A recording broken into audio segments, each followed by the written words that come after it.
Hello and welcome to the VR Untethered podcast, where once again we are untethered from Skype. We are once again recording using Discord. They seem to work more stable for us. So, as you can see, I got the cameras looking a little bit better than I did last week. So that's good. Slowly learning here. Once again, I'm not Brad. That's not Josh, and that's not my cat over there trying to figure out how to jump on the back of my chair from 10 feet away. Well, we'll see if the cat's successful during the next hour, I suppose. Yes. So, do you have any highlights today? Not Josh. I do, Brad. I actually do. You do? This week I played both Song in the Smoke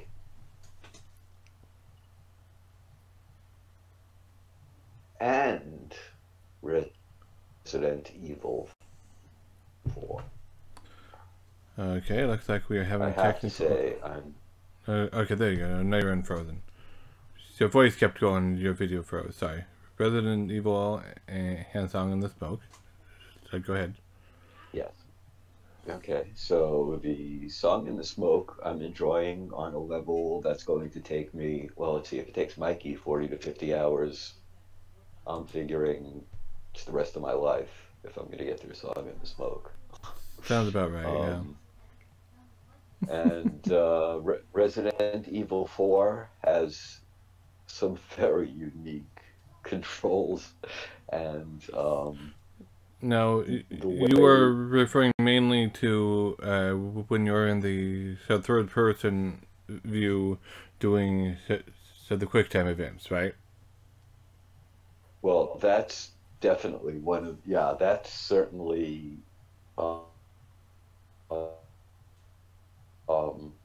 weird. It reminds me of Dirk the Daring, it really does. Which is a reference that is lost on most people, I think. Yeah, might need to explain that reference. Okay, that reference means that during the QuickTime event, you will have to do something with your controllers, like either run away or shake off a zombie or whatever. Right, and you'll have to move the controls like that or whatever. Yes, but I was meaning the Dirk the Daring reference is one people might not get. Because I don't get it. I don't know what that is. Dirk the Daring was an attempt at an animation video game created by Disney, I believe, or Blue, one of the guys that worked for Disney. And it was the adventures of a knight who was saving a princess. And it was all done in a very beautiful graphic, especially for the time. And animated style. But all of a sudden on the screen, your cat was successful, by the way. Yeah. On the screen, it would give you the direction that you would have to push the joystick and like now, push the button now. Well, yeah. Okay.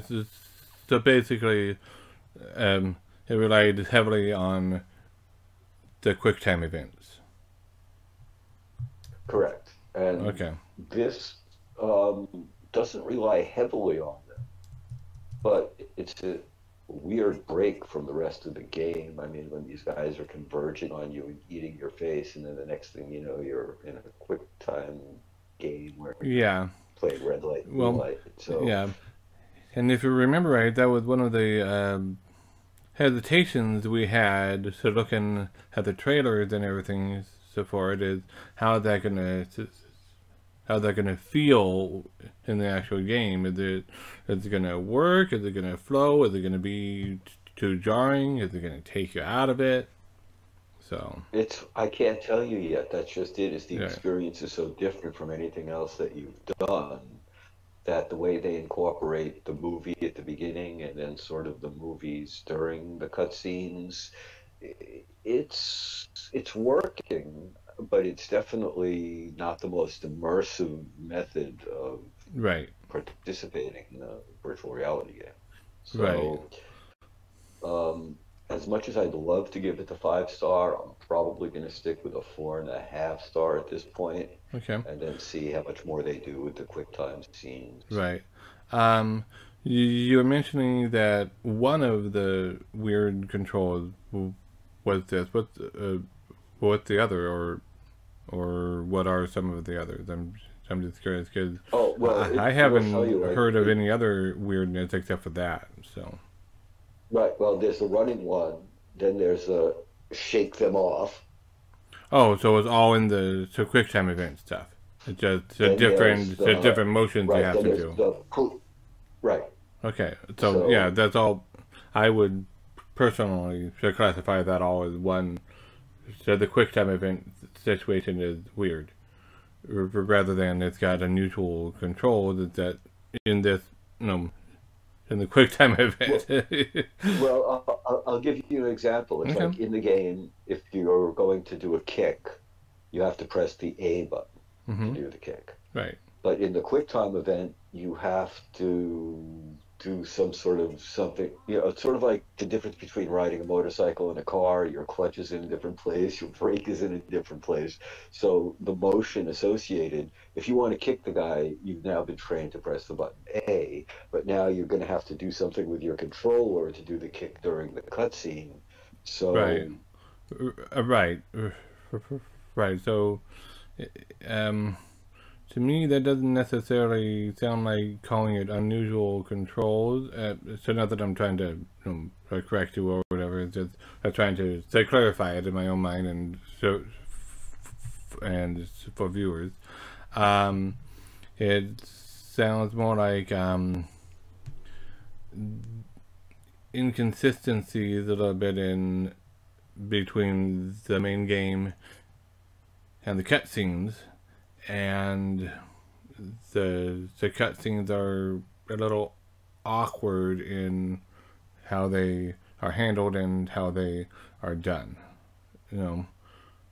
because because the impression I get when I hear it's got unusual controls, I think of something like what? So you have to like press A and B to do something. You have to grab with your left hand to hold with your right hand, or something weird like that. You know what I mean? so I just wanted to clear that up a little bit and just to find out what exactly you meant. So. Well, it does do that as well, because there's times when you're looking at your communicator and it's showing you a hand tapping on the communicator to make it do whatever you're going to do, but you actually have to press the A button. Okay. So I don't know why they show you a hand tapping while you have to press the A button. I don't know. That is a good question. So I was a little surprised to see that in a game that's taken this long to become like their first AAA title. Right. Okay, well, yeah. Yeah, I mean, those are choices I'm not entirely sure I understand, but I'm not the developers. I'm sure they had a reason somewhere for why they chose it that way. So yeah, I would have chosen a different course of action, but I don't know. Some people in the reviews say that it's nice to take a break from the game every now and then and play out the cutscene or something. And I don't know if they're justifying the cutscene or if they're easily amused by short movies as opposed to actually being in the game. I'm not sure, but I would have rather the whole thing playthrough was first person. So right, same here. Now, the caveat: I have not played it. I'm just going off of videos that I've watched of it.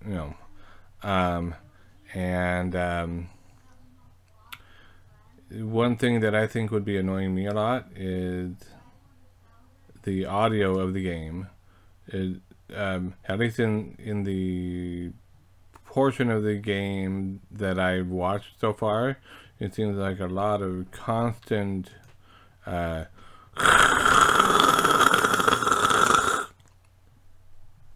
the background, and all the cult members are and it seems pretty constant. And I know we are having connection issues right now, it looks like. I'm only getting every other sentence there, so... Yeah. Come on. But anyways, if we need to, we can stop and start this over again, but we'll see. And we're back. We had a moment of technical difficulty there that hopefully got ironed out. We'll see. If not, oh well. I'm blaming it on the cat. Yeah, it probably is his fault, yeah. So, anyways, I think we have talked Resident Evil to death a little bit here. But yeah, everyone's raving over it. It seems like it's a huge hit. It's getting people that are normally not big on VR just talking about it. So all those are positive things, whether you like it, the cutscene method or not. So I know. That's why I didn't make a big deal out of it. Right. It's just something to deal with. That's not unusual. Yeah. So what do you think of Song in the Smoke so far? I'm enjoying it. I think, like I said, I think last week, that the tutorial should really be a little more spontaneous as to what you should do, as opposed to letting you suffer the first round. Right. Right. When we talked about suffering being good for the soul, but yeah, well, and the memory. Suffering lets you go through the long dark tea time of the soul. But it does look like the graphics are getting remarkably better as we go along. As they're dropping Quest 1 support left and right, the games are getting much prettier. Oh, that's another thing I forgot to mention about Resident Evil is supposedly you can install and play Resident Evil just fine on your Quest 1. I don't know how just fine it is. If it runs, I mean, I would imagine it would run at a little bit lower performance than on the Quest 2, but maybe they have it optimized so that it runs actually just fine on the Quest 1. I'm not sure, but I have seen reports that it runs quote-unquote just fine on the Quest 1, even though it's not officially supported for it. Right, as you said, maybe it does, maybe it doesn't. I couldn't say because luckily I'm running it on a Quest 2. But if it's only 72 frames per second on a Quest 2, I don't see how you're going to play it on a Quest 1. Right, well, maybe you, viewer, can find out for us and let us know. So, yes. So don't actually touch it. We don't want to touch the viewer. We just want to point at the viewer. It was just pointing. It's just at the camera. I know. I know. Just a little too close. Yeah. Alright, so anyways, I was too busy prepping the Trello board to really decide on a highlight for this week.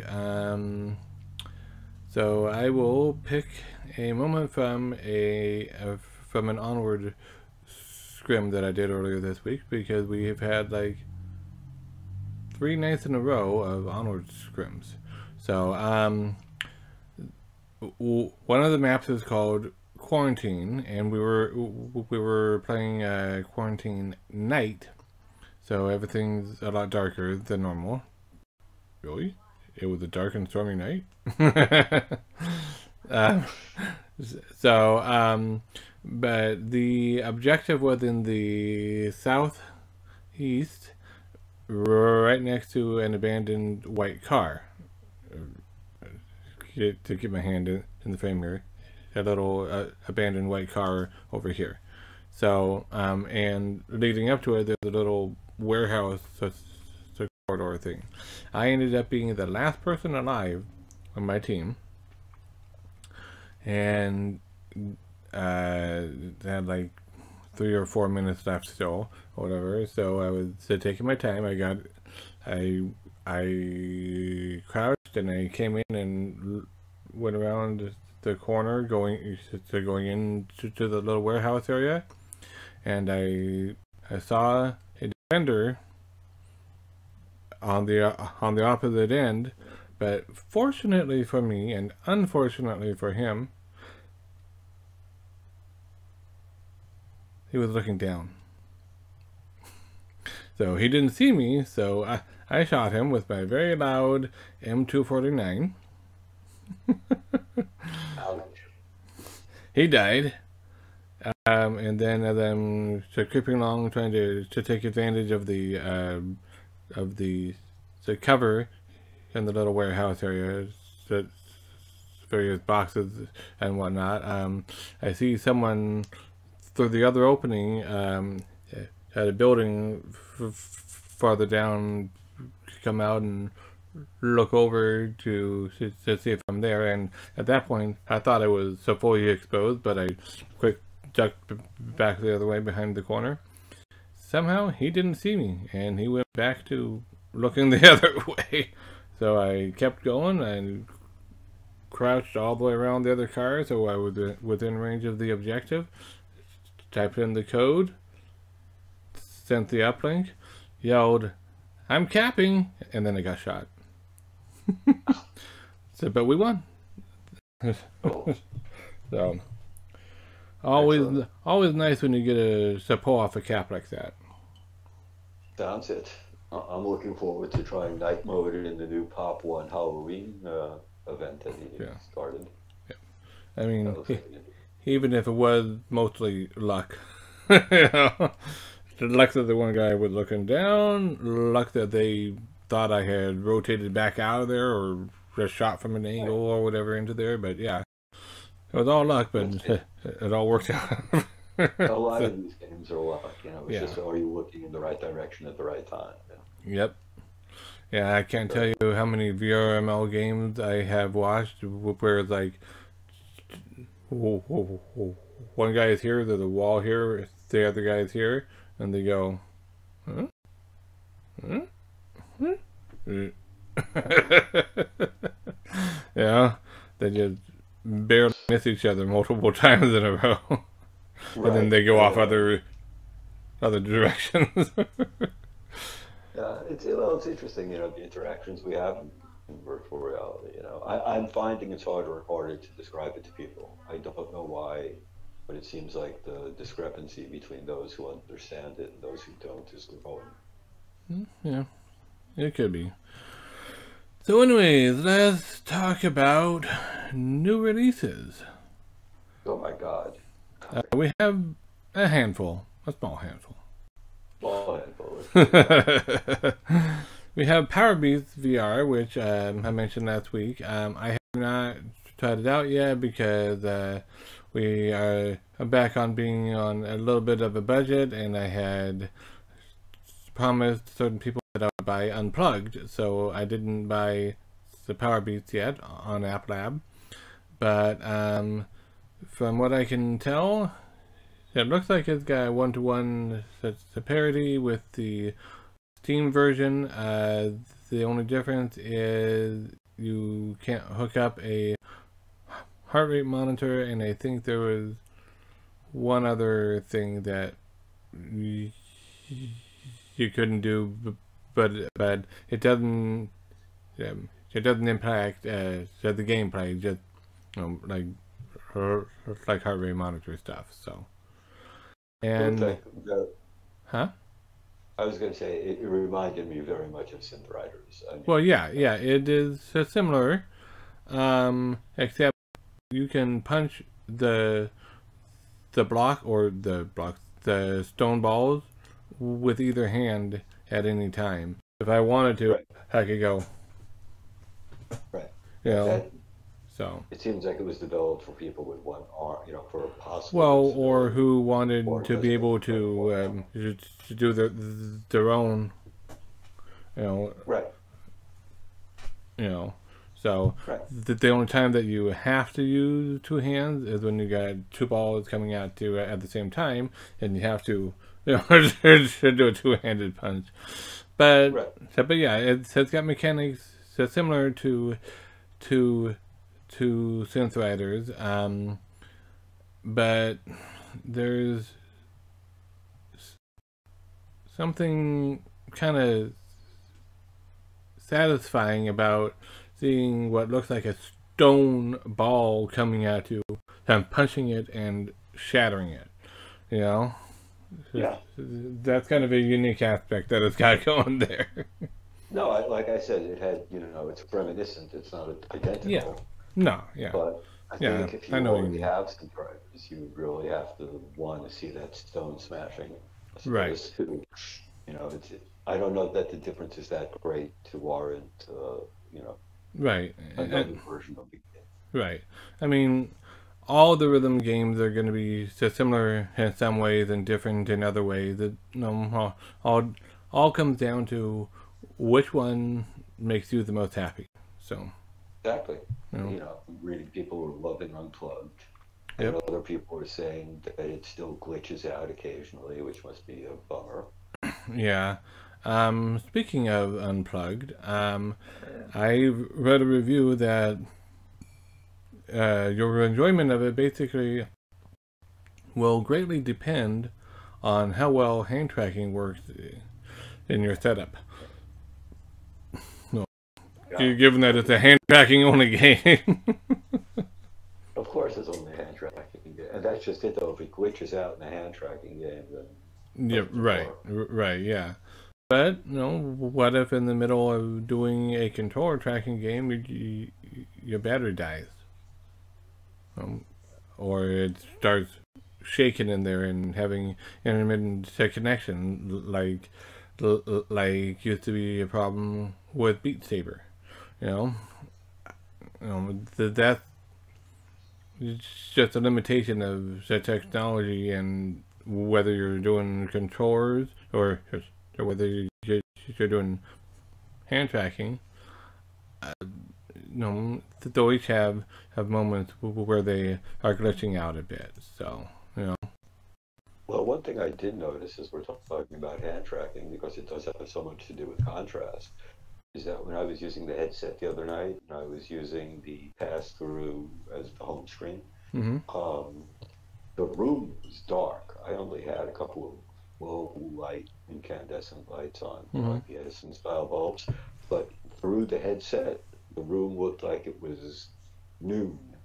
You Right, know, yeah, yeah. I everything was. mean, yeah, and that's one of the main reasons why, even if you are protecting the, the lenses, playing outside in full sunlight isn't going to work too well because it just overpowers the cameras because they're already set to be Oh, like you've well, dilated this is. your pupils, you know. I know, because I mean, the actual where the bulbs were was shining like a sun was Yeah, placed there. yeah, It was crazy. It yeah, really was. So, yeah. but I guess you need that if you're going to do hand tracking. Um, Yeah. Uh, well, you need enough contrast for it to be able to accurately to pick out hands. Yeah, and I have not tried it personally. My son, however, tried it because I didn't look at the rating and see that it was teen and language and whatnot. I knew about the underwear throwing and whatnot, and I figured that would just be a what the in his mind. That's weird. You know, but right. one of the first things that was said by the tutorial guy was like, "Wait, what?" So Well, didn't you watch the trailer? In the trailer, the guy isn't exactly not using curse words. I didn't watch all the trailers, I guess. Even So their official anyways, trailer. I don't know if we are keeping it or not because of that, because it was going to be primarily for him, but maybe my wife would like to play it as well because it's on her account. So, you know. Right. But it's not child friendly. No, yeah, not especially child friendly. It's I think Michael, I think Michael recommended that I go through the campaign myself, and then that way he can just do the songs. And I'm like, but I don't know. I'm not sure that's a solution. I'm not sure either, but you know, it's a solution. I'm not sure it's the solution. Yeah. You don't know what the guy's going to say during the songs independently. You can still Right. So we're still thinking about that. So, anyways, but yeah, it's getting a lot of good reviews. It's getting some mixed reviews because of the occasional unreliability of the hand tracking. Road to VR had an article on it where they had a little video embedded in the article where they were showing the unreliability of the hand tracking by doing this, and it would when they went to do 3, it was like, you know, it hung a little bit on bringing that third finger up, and yeah, it messes up sometimes. What? You can't do that that's just going to be frustration. Yeah. If somebody really wants to get good at it, then it's just frustrating. If you're just getting your yayas out and it's, you know, for fun, it's sort of like Tetris. Oh, well, screw that one up and, you know, go for the next. Right. And if it's a bug inherent in the game and the game is doing this, that becomes part of it. Well, no. So this is just the way Oculus hand tracking works in general. Because if you're in anything less than ideal lighting setup, then yeah, you're gonna get things where it's like, you know, and you're holding your hands perfectly still. Yeah. I know. You're like. So, but yeah, and it'll get better as the hand tracking algorithm improves and as the hardware improves, and you know, yeah. But for now, that is a potential drawback to it that you might need to live with if you get unplugged. So. Right. Okay. Well, now everybody's been warned. Yep. And now let's talk about Resident Evil 4. Oh wait, we already did. It is really nice looking, though. It's pretty impressive, I gotta say. Yeah. I've watched a couple of videos on it. One was a live stream where he was casting it to his computer and then streaming to the cast, which always downgrades the visual quality from what you actually see on the headset. And then another who recorded it in headset and did a pre-recorded rather than a live video. And I remember Michael was commenting that he thinks that the trailer videos showing that the gameplay were using a higher quality version of the software so that it looked better than it. And I don't know. From what I saw of the actual in headset gameplay to videos, it looks pretty close to what you see in the trailer. It's obviously not that Japanese trailer. That would it doesn't look anything like that. But if you notice, most of the trailers do look clearer than they do in the actual headset. I don't know whether it's the engine that they use, whether it's the method they're using, but they're cleaner. They're Well, cleaner than they are probably being professionally produced, and they're using sharpening filters and noise reduction filters, and you know. but you can't expect it to look exactly Right, like. right, but it doesn't look like it's such a huge difference between the trailer and the gameplay that, oh, they were using a special engine that only gets 20 frames per second, but it's got PC quality graphics. Well, no, it looks at the same quality graphics, just a cleaner video. So, Right. you know, Exactly. yeah. But yeah, So, it was nice to be able to look around and just the way that they're doing water and walking over the bridges and everything. The gameplay is really, really well. And it yeah, is beautiful. I guess the larger they get, the more beautiful they're going to be. yeah, yeah. And, it looks like they did a good job on the port. Yeah, uh, it's just one thing that would be bugging me, as I was mentioning earlier, is the noise that seems to be pervading all of it. You know, at least in the areas I'm watching so far.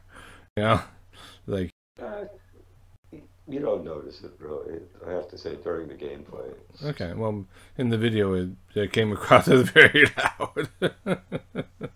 Right. No, it's not really that during the gameplay. Okay. I really wasn't. Okay. Meanwhile, the very last thing that I have to say about Resident Evil is, what are you buying? Oh, yeah. No, to me, the biggest problem is the laugh at the beginning. It really, they should have gone for the Vincent Price laugh from Thriller. Or when they say Resident Evil, and then you just hear some guy going, more like a bad Santa Claus than it is like an evil demon. Ho ho ho ho! Yeah, I was like, oh, come on, seriously? Hey, it should have been Resident Evil. Exactly. I'll take that. Anything other than what they have, which is Resident Evil. It's like, oh. Yeah, or even Resident Evil. Huh? But then they might get sued by L. Frank Baum and stuff for stealing the witch's laugh from Wizard of Oz. I would still go with the Vincent Price laugh Yeah. from Thriller. Yeah, yeah. So moving on to Ragnarok being on the official store now. Can't decide. Can't decide. Okay, fair enough. What about you? It was one my wife was interested in. She had a Oculus 30 code that she was debating on what title to use it on. So this is one of the ones she was considering using. And I said, oh, it's a rhythm drumming game. From what I know, it's got really good reviews.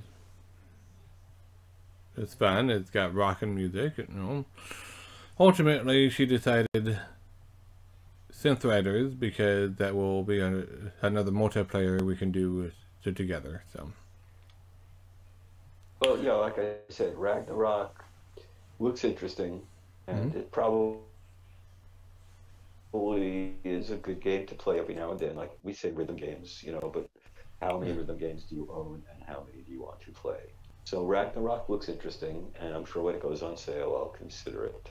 But for right now, Okay, let's see what else they add. yeah. Yeah. As you mentioned, it looks interesting. It looks well done.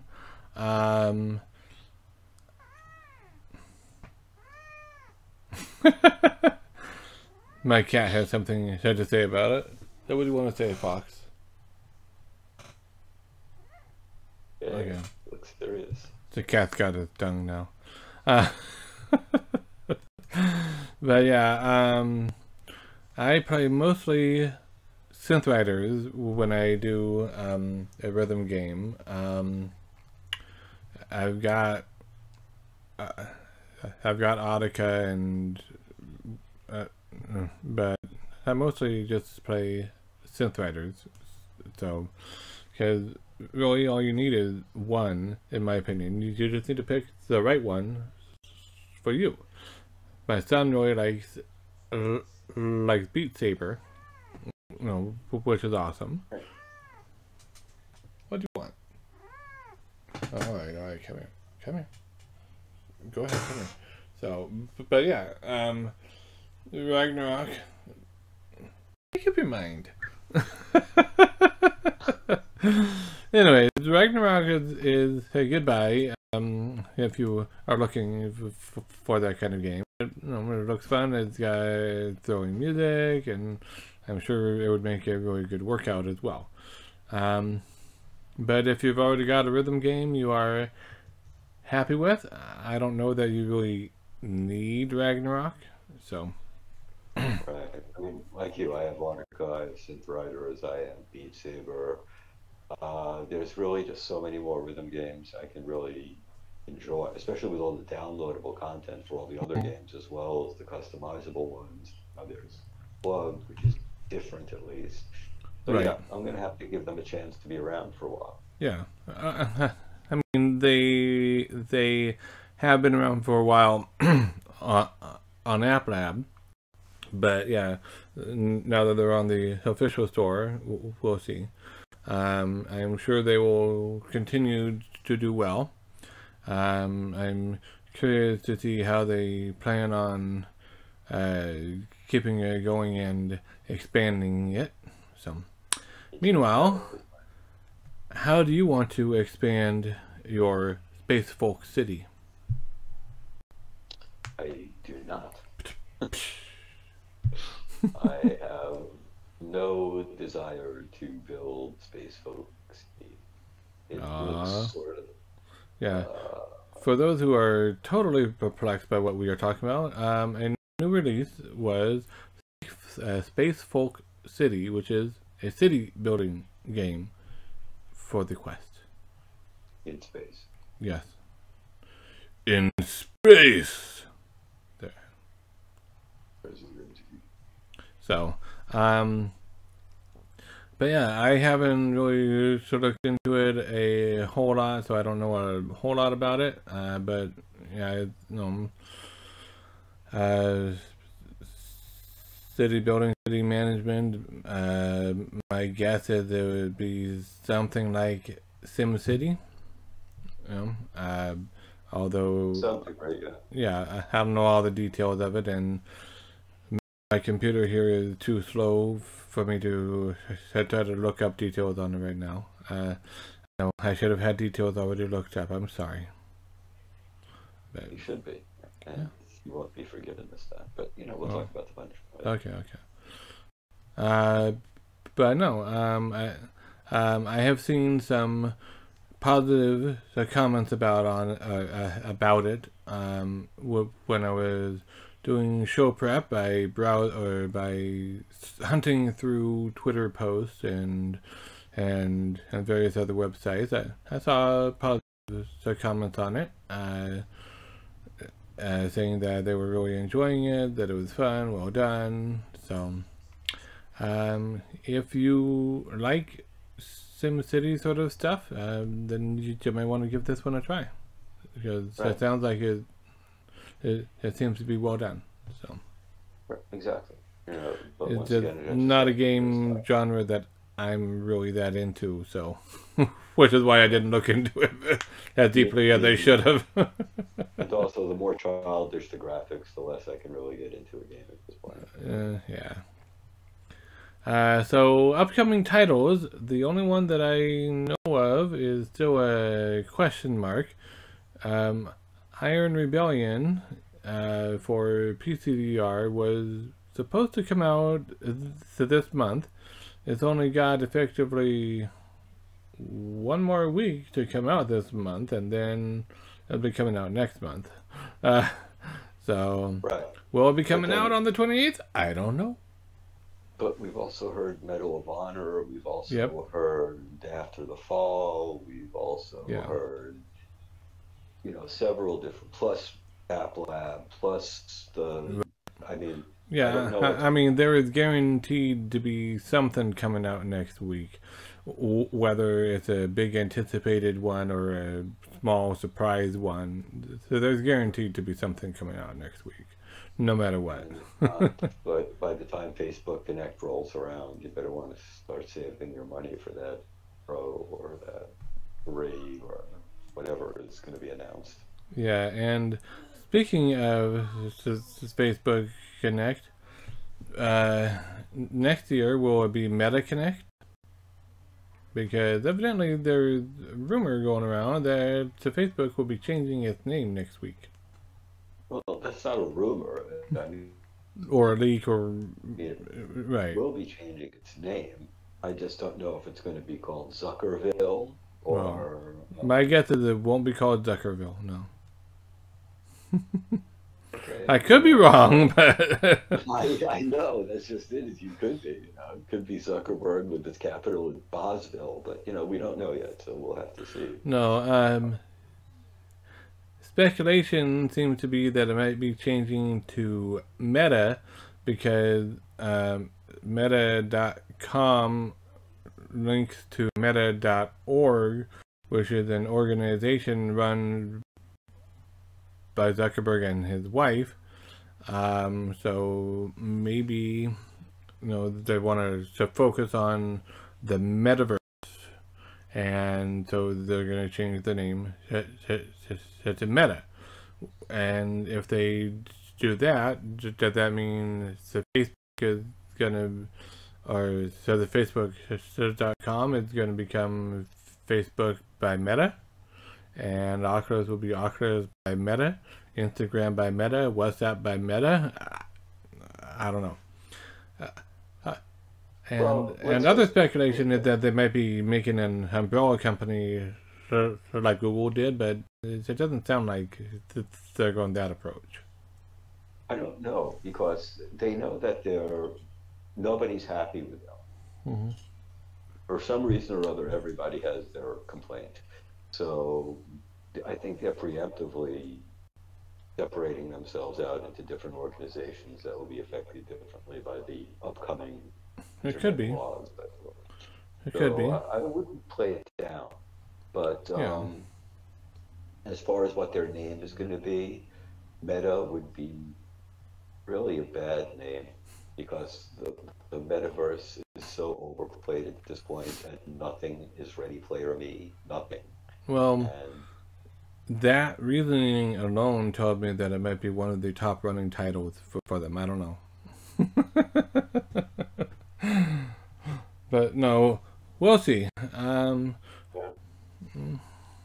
really don't know, but we'll see. We'll also see what happens as a result of them hiring 10,000 people in the EU to work on the metaverse. They might get Horizon to work. Maybe. That'd be nice. Horizon Worlds now. Yeah. It's no longer Facebook Horizon, now it's Horizon Worlds, which is another speculation some people are having for the name change, is maybe Facebook will be called Horizon now. I mean, that might be a little bit better than Meta, but even that, I'm like, I don't know. So. Yeah, I know. I can't think of a great name, but hopefully they will. Yeah. So yeah. Anything better than Facebook, huh? I see. What about Bookface? Well, it's better than the Facebook. Oh, okay. I don't know. It's still going to be Facebook. Arose by any other name. What about bookingyourface.com? Quick, grab the domain. Well, that probably already exists, honestly. Probably does. Any phrase you can think of is probably already a website. I'm sure. At one time, no. Now, yeah. Go ahead. So, So, Go ahead. Oh, okay. what? I'm listening. Okay. I wasn't going to say anything. Oh, well, you said one thing. Oh, so. Oh, I didn't. You started to say something, which is why I was waiting for you to finish, but okay. So. Go unlocking is live. You can now install the unlocked OS, root access, etc. on your Go. No, I can't. My controller died. On this thing here. My controller died.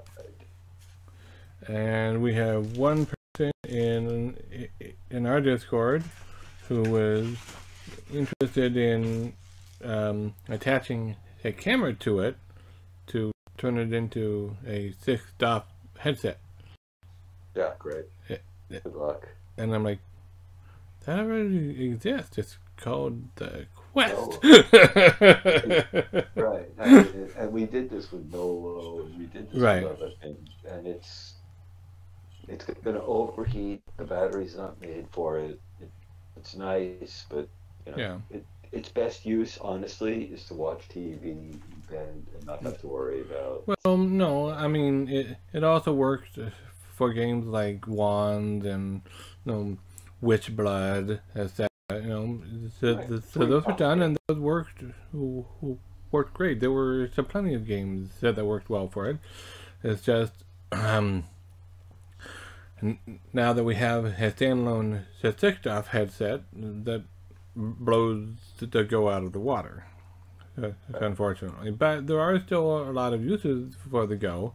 It is still used a lot in education, and now they'll be able to completely customize it how they want it for education, instead of being limited by what they can do with the Oculus interface.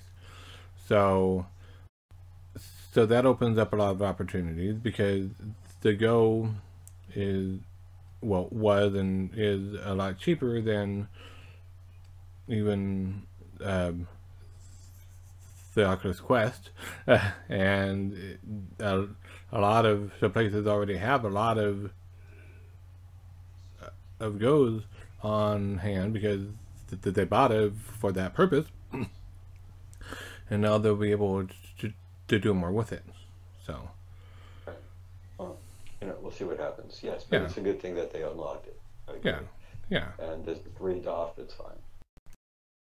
Yeah, I mean, for educational purposes, you don't necessarily need full-on 6-DOF. You can get by with 3-DOF and simulated 6-DOF. So. No, it's true. You can. I do remember playing Go and having some really good times playing it. Yeah. Like it Quiver. Was really fun. Quiver. Yes. Well, my glory days. Yes. So, Sense gloves, Nova, I believe, are $5,000. And you can get them for as little as $3,000 with bulk pricing. They look really cool. They reportedly work really well, and they have compatibility even with the standalone Quest 2, without using it with the computer. And they have a spot to hook the controller onto for positional tracking. So it gives you the positional tracking of the controller, and it gives you the haptic and tactile feedback of the gloves. But it's clearly only enterprise pricing for right now. Crazy, $5,000 for the gloves is nuts. I mean, they're going to be producing them for under 100 at some point. So yeah, 5,000 seems a bit pricey. Yeah, and you look like the Hulk. So. Well, I don't mind looking like the Hulk, but to me it would look more like Iron Man. But with a True. Oculus True. Quest And you have to- touch controller strapped to the back of his wrist, which looks weird, but okay. Yeah. Okay. Well, speaking of which, I don't know if you saw, I posted the other day the gun grips that I Yeah. Yep. Yeah, there are a few of those on the market. Yeah, it's a 3D printed it's a pistol grip that you can slide your Quest controller into and then hold it like it's an actual pistol. Yeah. And it really does feel better in your hand, which is crazy. And it seemed to improve my aim tremendously. Okay. I know it's only for, looking cool, but it's not. It actually does seem to hold the controller in the right position. Nice. As opposed to being off by just a drop, it's actually being held because of the trigger guard. Right. Right. Well, yeah, I mean, so that is a valid point. Is it can ensure that you're not holding the controller down too much or up too much like you used to do in Echo, and wonder why you couldn't do the re-grabbing properly. Shut up. We don't talk about that anymore. Okay. We don't talk about how I used to have to. I felt like I used to float towards the ceiling and have to push myself down either. God, how often did we play Echo when it first came out? Yeah. So, but yeah, if I could afford the Sense gloves, I probably wouldn't get them because I don't want to spend that much money on them. But if they were affordable, I would want to get them. Right, exactly. The affordability factor is going to be tremendous. These guys are crazy. They're all going really high end. But making these. Yeah. I'm hoping Quest. That's the only thing that Facebook seems to have done right is keeping the price of virtual reality within reality. Right. Speaking of keeping the price of virtual reality within reality, right. These other guys are going into reality. Varho or Varjo, I always forget which way it's supposed to be pronounced, announced their Arrow, which is $2,000, cheaper than the Sense gloves. But it's only the headset. No trackers, no controllers, no nothing, only the headset. They're outvibing Vive. So I don't get it. That said, the Varho headsets are really good. They've got extremely high resolution. The higher end ones have the Retina quality display in the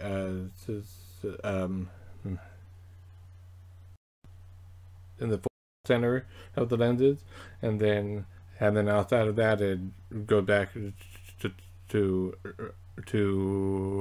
less than Retina quality, and it's got eye tracking and all that stuff. So yeah, I mean, it's a really cool headset and it gives a great experience, but it's only for those who already have a Vive setup and can connect it to their existing trackers and lighthouses and all that. So I do have, but I'm just not going to go that route because there'll be more innovation over this next year. Right. It's going to really be something to jump into here at this point. Right. That said, if you look at the specs of it, I mean, it looks really impressive. And oh no, it does. Yeah, and it'd be one I would be happy to experiment with and try out. Right, for free. Yeah, and and if I remember right, the Varho higher end ones, at least, are one of the ones that have the seamless AR VR integration at the same time for true mixed reality. So right. It's cool. Yeah, I mean, it's really innovative. It just hasn't dropped down to the consumer pricing yet. So hopefully it will. hopefully it will at some point. That will be the consumer pricing. We'll see when Apple releases their headset. Maybe. That comes out. We don't know. We really don't. Yep, As maybe. they keep making them better. Yeah. Now, I was looking at the Flow the other day and looking at the actual phones that it works with. Mm-hmm. There's very few. Yeah, and they are reportedly they are only thinking about Apple phone support. I'm like, it should be a priority to get as many phones possible to support for it. It doesn't have Pixel support, so if it doesn't support pure Android, I mean, honestly, if it doesn't support pure Android, then you're just buying a piece of crap that's going to be I mean, you're right. At the very minimum, it should support the Pixel, just straight up Google Android, across the board, and then all the other different flavors. They can say it's on those guys to make sure that it's got the right hooks and whatnot. Well, that was my exact reaction. Was if you can't use pure Android, there was something very wrong with what you did here. So, and it's very expensive for Daydream. It really is. So, I mean, I like the idea of the Vive Flow. I don't know that I don't know that it'll do any better than the other headsets. I think part of the reason that they came out with this is because they see that the Quest 2 is overtaking all of their headsets. And they want to, Maybe they want more than 6 phones to work with their newest one. I mean, considering it doesn't do anything, it's like ridiculous. Yeah. It really is. So, speaking of ridiculous, well, or not ridiculous, I don't know. But speaking of improvements and making things better, the HP Reverb G2 is getting an updated version with improvements that are making it better. So, I read about that.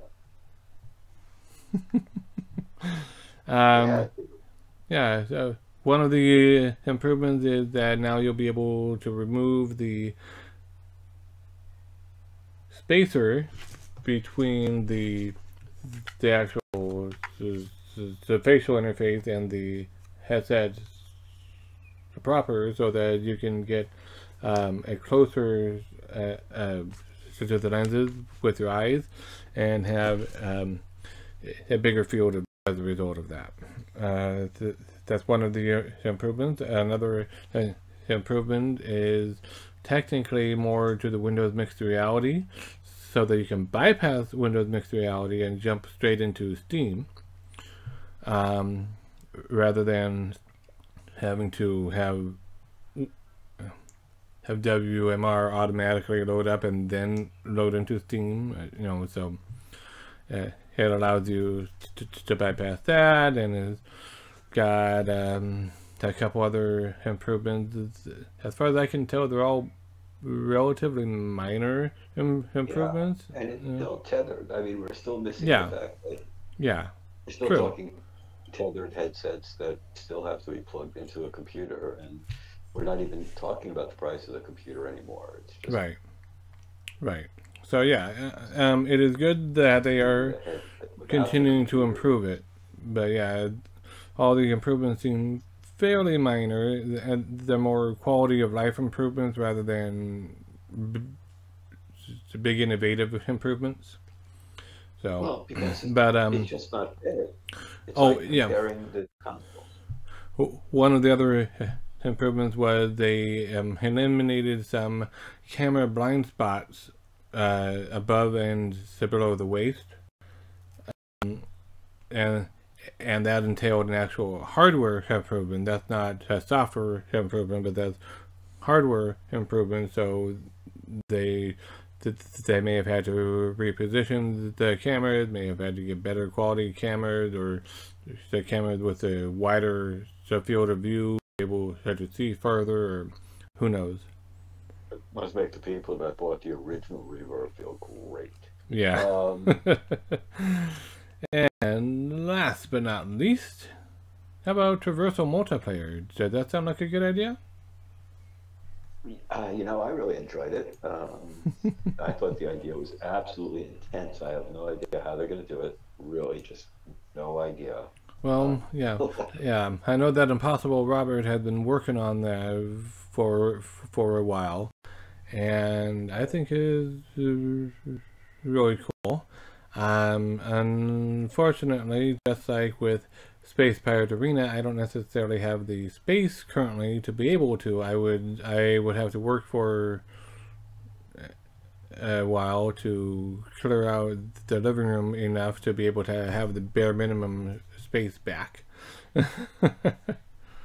What spaces you need? Still 6 by 6.5, or? Yeah. Well, that's the minimum. The bare minimum for room scale, yeah. So, well, I will say that when playing Resident Evil 4 yesterday, I know we said we were done talking about it. Well, I was done talking about it. Obviously, well, no.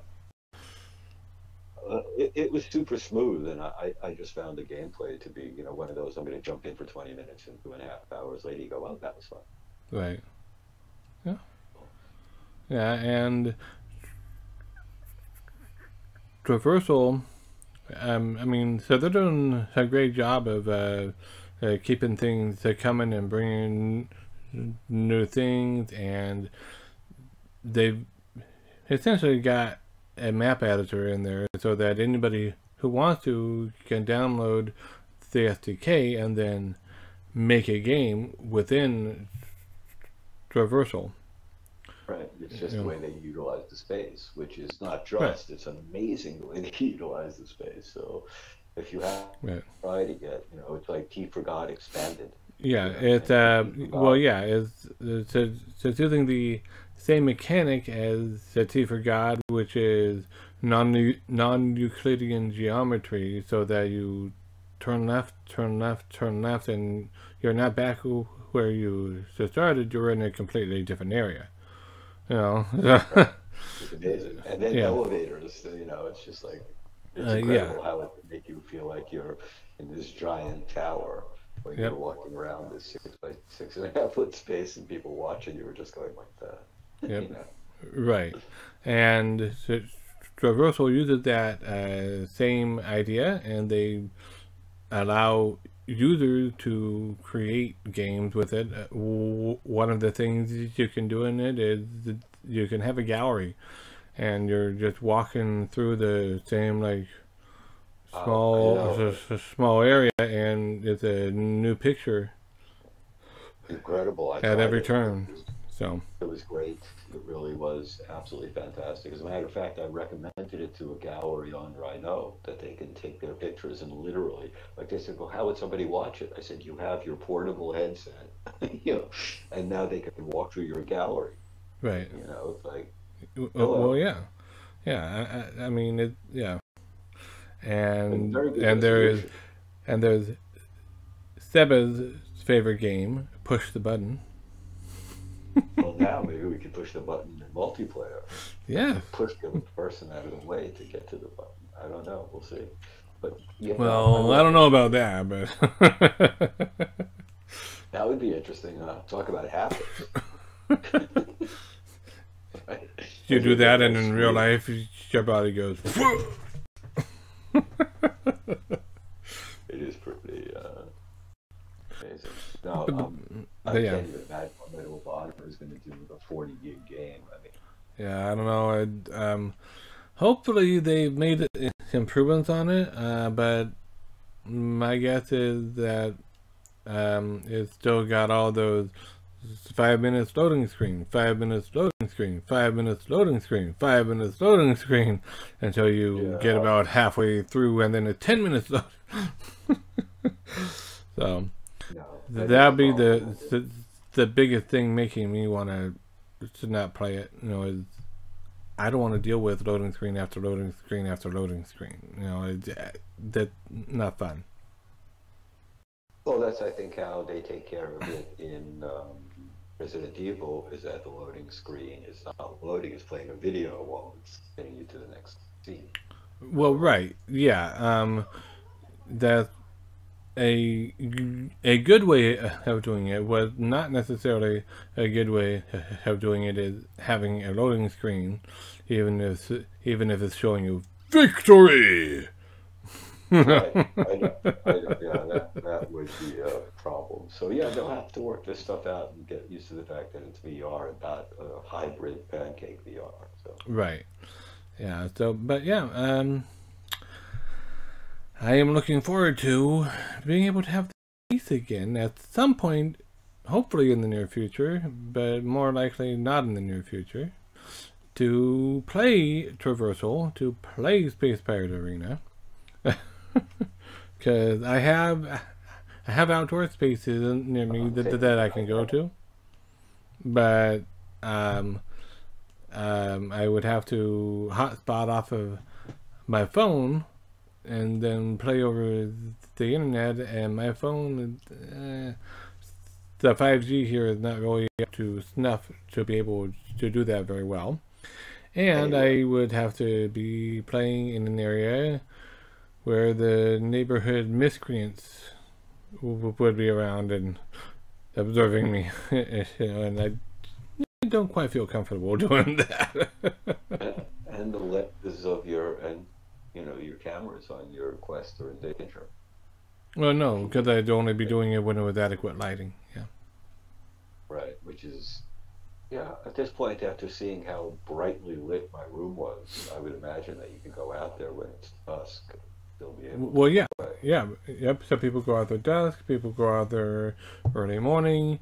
If it's an overcast day, and so it's overcast can still be too bright, though, depending on how overcast it is. Right. But yeah. So people go out like at dusk and they play. So. And it works, but you've only got a limited amount of time before it then becomes too dark. Right, exactly. It just seems the ideal way of doing it outside would be wait until it's fully dark, bring infrared lights attached to the top of the Quest, pointing out that way, so it's got like a coverage area of that, and then no matter where you look, you've got tracking. That's true. However, we'll have to see how small they can make those lights. Yeah, or have light on your chest, so maybe projecting outward. I don't know. Get guys at VR cover or VR ears or whichever, reality, and see what good for us. Yeah. So. I'll go to the haptics vest. Well, I am waiting on my bHaptics still. It's supposed to be arriving next month, so. Oh, you ordered? Yes, but the X16, which is one that I ordered, was on back order until November.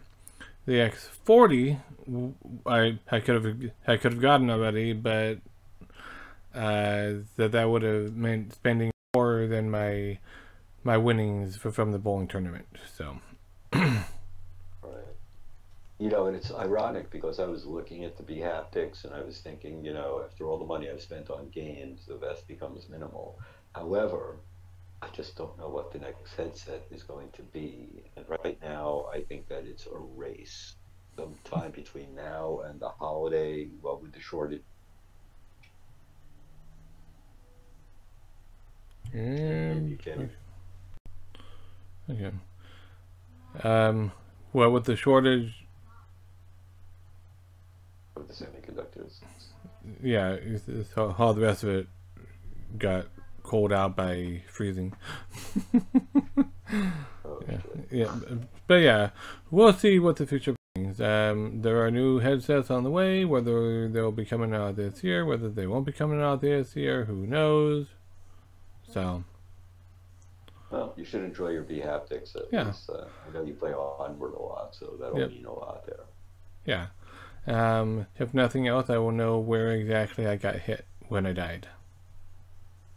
I got hit right here, and I died. That should be cool. Definitely. I just, like I said, right now I'm just waiting to see what the next headsets are going to bring, because I'm looking for that increase in the optical. I want those graphics to just be better right now. Yeah, I can understand that. So anyways, that brings us to the end of our show. So if you made it this far, thank you, and our condolences at the same time. No. Seriously, so thank you. If you made it this far, we appreciate it. Please drop a like and a comment. Let us know where we were wrong, where we were right, where we were just weird, because I like being weird. So if you let me know where I was weird, I can bring you more of that. I like weird too. And as always, remember to drag your friends over, take their hand, put it on their forehead, and then put your hand on the back of their head and smash that subscribe button, and then let them go back to their business. Well, at least you have them protecting their head. Yeah. So, all right. Sure so do. On that note, bye. Thanks